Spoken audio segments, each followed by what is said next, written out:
मित्रों, मैं आज फिर आप सभी के बीच एक बहुत ही अच्छी कहानी बूढ़ा बैल और सियार लेकर आई हूँ, जिसे मैं आप सभी के बीच प्रस्तुत करने जा रही हूँ। एक बैल था। जब वह बूढ़ा हो गया तो उसका मालिक उसे जंगल में छोड़ आया। बैल बूढ़ा जरूर था, लेकिन था बहुत समझदार। वह अपने गुणों, कमजोरियों और पसंद नापसंद को अच्छी तरह जानता और समझता था। अपने मालिक के जाने के बाद जंगल में उसके सामने चुनौती भरी परिस्थितियां उत्पन्न हो गई। वह अपने रहने खाने और सुरक्षा का बंदोबस्त देखने लगा। जल्दी ही उसे एक खाली गुफा मिल गई। गुफा के पास ही एक तालाब था। वहां ढेर सारी घास तथा जंगली पौधे भी थे। बैल को वह स्थान अपने लिए उपयुक्त लगा, क्योंकि वहां रहने के साथ साथ भोजन, पानी एवं सुरक्षा की भी पूरी व्यवस्था थी। बैल ने सभी परिस्थितियों का आकलन किया और सुख शांति के साथ आराम से वहां अपनी जिंदगी बिताने का निश्चय किया। जंगल में रहते रहते बैल की दोस्ती अन्य जानवरों से भी हो गई। सियार से उसकी घनिष्ठता ज्यादा थी। बैल शान से अकेले रहता था। उसका साहस देख सियार उसे समय समय पर खतरों से सचेत करता रहता था। दोनों को एक दूसरे पर भरोसा हो गया। सारा दिन खाते पीते और आराम से रहने के कारण बैल अच्छा खासा तंदुरुस्त हो गया था। एक दिन वह गुफा के बाहर बैठा था कि उसे एक शेर अपनी तरफ आता दिखाई दिया। बैल घबराया नहीं, वह शांति और धैर्यपूर्वक बैठा रहा। अपनी ओर आते खतरे को देख वह बचने के उपाय तेजी से सोचने लगा। जब तक शेर नजदीक पहुंचता उसके मन में एक उपाय सूझा। जैसे ही शेर उसके नजदीक आया, वह बिना घबराए आत्मविश्वास के साथ गुफा की ओर मुंह कर जोर से बोला, अरे भाग्यवान, तैयार रहो, आज हमारे बच्चों के लिए बहुत ही अच्छा भोजन मिला है। एक शेर इसी तरफ आ रहा है। शोर मत मचाना, चुप रहना, नहीं तो वह भाग जाएगा। जैसे ही वह मेरे पास आएगा, मैं उसे अपने सींगों से मार डालूंगा। बैल की बात सुनकर शेर डर गया और वहां से भाग खड़ा हुआ। शेर ने समझा कि वह उससे भी ज्यादा खतरनाक जानवर है।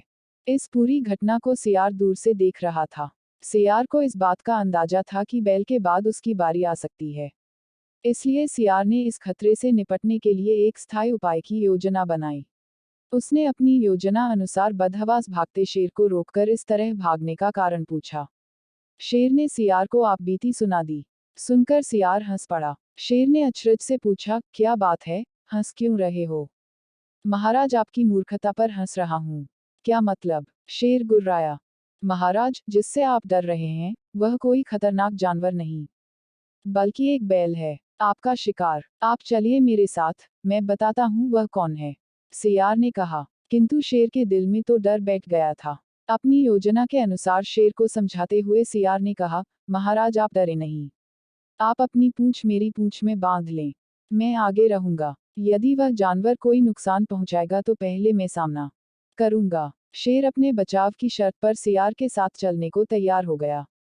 शेर ने अपनी पूंछ सियार के पूंछ में बांध ली और सियार के पीछे पीछे चलने लगा। जब बैल ने सियार और शेर को एक साथ आते देखा तो थोड़ा चिंतित हुआ, लेकिन उसे अपने मित्र पर पूरा भरोसा था कि वह उसे नुकसान नहीं पहुंचाएगा और सियार को भी बैल की बुद्धिमानी पर भरोसा था। शेर के थोड़ा समीप आते ही बैल जोर से बोला, ओ सियार, मैंने तो तुझे 2 शेर लाने को कहा था और तू एक ही लेकर आ रहा है। इससे तो मेरे बच्चों का भी पेट नहीं भरेगा।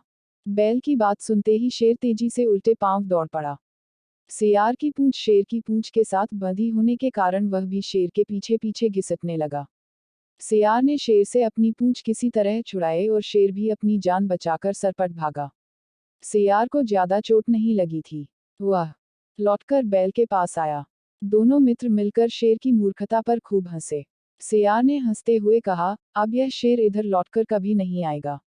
इस तरह बैल ने समझदारी और हिम्मत से अपनी जान बचा ली। अब दोनों मित्र निर्भय होकर मजे से रहने लगे। मित्रों, आपको हिंदी स्टोरी कैसी लगी? आप अपने कमेंट्स के द्वारा हमें अवश्य बताएं।